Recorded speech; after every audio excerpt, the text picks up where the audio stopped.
Ce que ces adolescents ont vécu, personne n'aurait pu l'imaginer. Les histoires d'ici. Voici l'histoire d'Aaron et de ses amis.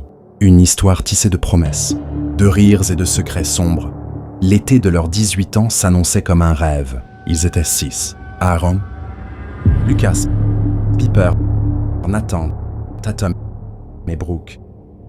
3 couples liés par l'amitié, prêts à célébrer la vie dans un manoir perdu en pleine campagne. La fête d'anniversaire de Piper, la dernière du groupe, promettait d'être inoubliable. Mais tout avait commencé par une décision innocente, une invitation à l'évasion. En franchissant le seuil de ce vieux manoir, ils ne savaient pas qu'ils s'apprêtaient à réveiller des ombres du passé, des secrets enfouis, des murmures de douleur. Le trajet jusqu'au manoir était empli de rires et de chants, mais dès que la silhouette imposante du bâtiment se dessina à l'horizon, une étrange tension s'installa. Les murs, peints de rouge sombre, semblaient observer les adolescents avec un regard sévère, tandis que le vent hurlait à travers les arbres, comme un avertissement silencieux. À l'intérieur, le hall d'entrée, somptueux mais froid, leur coupa le souffle. Les murs, chargés d'histoires, semblaient chuchoter des histoires oubliées. Ils déposèrent leurs affaires, se moquant de la décoration ancienne, mais un frisson d'inquiétude parcourut le groupe. Ils explorèrent les pièces, s'émerveillant de la beauté insolite du manoir. Pourtant, la première nuit, alors qu'ils s'installaient pour regarder un film, un bruit sourd retentit à l'étage, brisant l'illusion de sécurité. Une vase éclata, projetée sans raison apparente, et les rires se transformèrent en murmures anxieux. Piper, généralement si forte, restait silencieuse, son regard fixé sur les éclats de verre, comme si elle percevait quelque chose que les autres ne voyaient pas. La nuit enveloppa le manoir, mais un malaise s'y installa. Ils tentèrent d'oublier l'incident, mais une voix d'homme, claire et distincte, résonna dans le salon, remplaçant les rires. La télévision, allumée sans raison, diffusait des images floues, et le groupe, figé, sentit une angoisse croissante. La peur devint palpable lorsque, au milieu de la nuit, un cri déchirant les réveilla. Les adolescents se levèrent, le cœur battant, pour découvrir la porte d'entrée grande ouverte, le vent hurlant dans la maison. Ils savaient qu'ils n'étaient pas seuls. Aaron, troublé, se dirigea vers la salle de bain. Là, à travers la fenêtre, il aperçut, à la lisière de la forêt, le corps d'un enfant, immobile sous la pluie battante. Son souffle se coupa, et il appela Lucas. Ensemble, ils découvrirent l'impensable, un cadavre d'enfant, brûlé, figé dans l'obscurité. Le groupe, paniqué, se précipita à l'extérieur, mais à leur arrivée, le corps avait disparu. Aucune trace, aucune cendre, comme s'il n'avait jamais existé.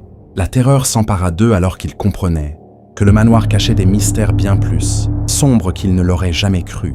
Des bruits de pas résonnaient au plafond, des rires d'enfants flottaient dans l'air, et cette voix glaciale murmurait « Pourquoi êtes-vous ici ?» Puis la lumière s'éteignit, et la nuit les engloutit. Les heures suivantes furent un tourbillon de confusion et de peur. Ils tentèrent de se rassurer, se persuadant que tout cela n'était qu'une illusion. Mais les événements étranges se succédaient, chacun plus dérangeant que le précédent. Des portes qui claquaient, des ombres qui dansaient au coin de l'œil, des murmures indistincts qui s'élevaient dans l'obscurité. Le lendemain matin, alors qu'ils se réveillaient, le groupe décida de quitter le manoir pour explorer les environs. Peut-être que l'air frais éloignerait les fantômes d'une nuit troublante. Ils se dirigèrent vers un petit lac voisin, espérant que la beauté du paysage les apaiserait. Mais lorsque Lucas s'approcha de l'eau, il remarqua quelque chose d'étrange sur la surface, des formes floues qui semblèrent se mouvoir sous la glace. « Regardez !» s'écria-t-il pointant du doigt. Les autres s'approchèrent, intrigués. La peur s'empara de leur cœur. En réalisant que ces formes étaient des silhouettes d'enfants, jouant et riant, comme s'ils les observèrent depuis un autre monde. « C'est juste un reflet », dit Tatum tentant de se rassurer. Mais sa voix tremblait. Ils se retournèrent, cherchant du réconfort dans les yeux des autres. Mais l'angoisse était palpable. Ils décidèrent de rentrer au manoir. Mais sur le chemin du retour, des nuages sombres s'amoncelèrent au-dessus d'eux, un comme pour avertir d'un danger imminent. De retour dans le manoir, ils trouvèrent une note laissée sur la table de la salle à manger. Elle était griffonnée, presque illisible, mais les mots résonnaient avec une clarté glaçante. « Vous ne devriez pas être ici, Poinot. » Le groupe échangea des regards inquiets, réalisant que quelque chose de bien plus sinistre les entourait. Cette maison n'était pas simplement un lieu de vacances. Elle était une prison, un sanctuaire de souvenirs douloureux, un endroit où l'écho des cris d'enfants perdus résonnait encore. La nuit suivante, alors que chacun tentait de dormir, un Un souffle glacial parcourut le couloir.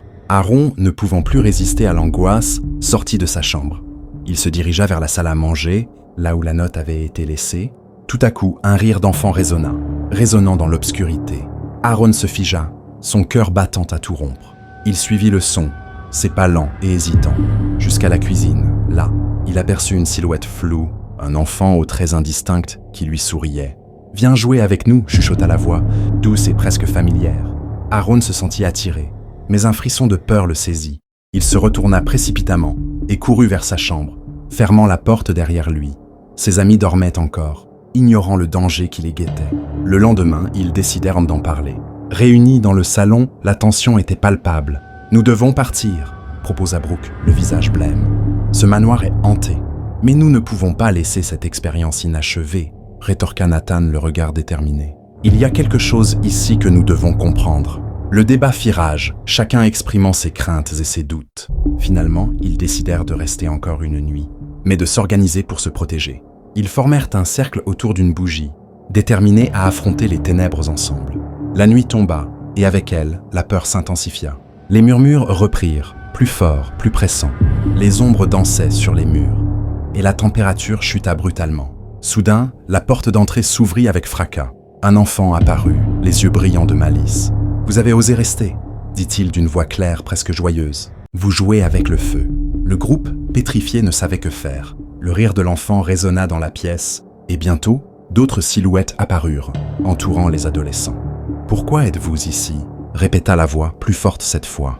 Les adolescents réalisèrent alors qu'ils étaient piégés, coincés entre les souvenirs d'un passé tragique et leur propre curiosité. Aaron, sentant une montée de courage, s'avança. « Nous ne voulons pas de mal. Nous sommes juste des amis. Nous voulions fêter un anniversaire. » Les silhouettes se figèrent, leurs regards se posant sur lui. « Vous ne comprenez pas. Cet endroit est notre maison et vous avez dérangé notre paix. » Les adolescents échangèrent des regards inquiets, mais Aaron, déterminé, poursuivit. « Nous voulons vous aider. Que pouvons-nous faire pour vous libérer ?» Un silence pesant s'installa. Puis la voix murmura. « Trouvez ce qui a été perdu. Réparez ce qui a été brisé. » Les silhouettes disparurent, les laissant dans l'obscurité. Le lendemain, ils se réveillèrent, encore sous le choc de la nuit précédente. Ils savaient qu'ils devaient agir. Ensemble, ils parcoururent le manoir, cherchant des indices sur ce qu'ils pouvaient réparer. Ils découvrirent un vieux journal, caché dans une bibliothèque poussiéreuse, racontant l'histoire d'un enfant perdu, oublié par le temps. Son âme n'avait jamais trouvé le repos, prisonnière des murs du manoir. Le groupe comprit alors qu'ils devaient honorer la mémoire de cet enfant pour le libérer. Ils décidèrent d'organiser une petite cérémonie, une façon de dire adieu à un être perdu. Le soir venu, ils allumèrent des bougies autour du lac, récitant des mots de réconfort et de paix. En fermant les yeux, ils se concentrèrent sur l'enfant, lui offrant leur soutien et leur compassion. Soudain, un vent léger balaya la surface de l'eau, et une lumière douce enveloppa le groupe.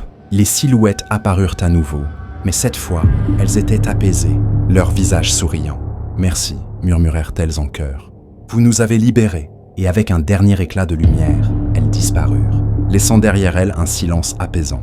Le groupe, encore sous le choc, réalisa que la malédiction du manoir était enfin levée. Ils rentrèrent chez eux, le cœur léger, mais avec une promesse, celle de ne jamais oublier les leçons apprises et de toujours garder leur cœur ouvert à l'amour et à l'amitié. Si cette histoire vous a captivé, n'oubliez pas de liker la vidéo pour nous soutenir. Écrivez partie 2 en commentaire si vous souhaitez découvrir la suite de ce mystère. À bientôt pour une nouvelle aventure.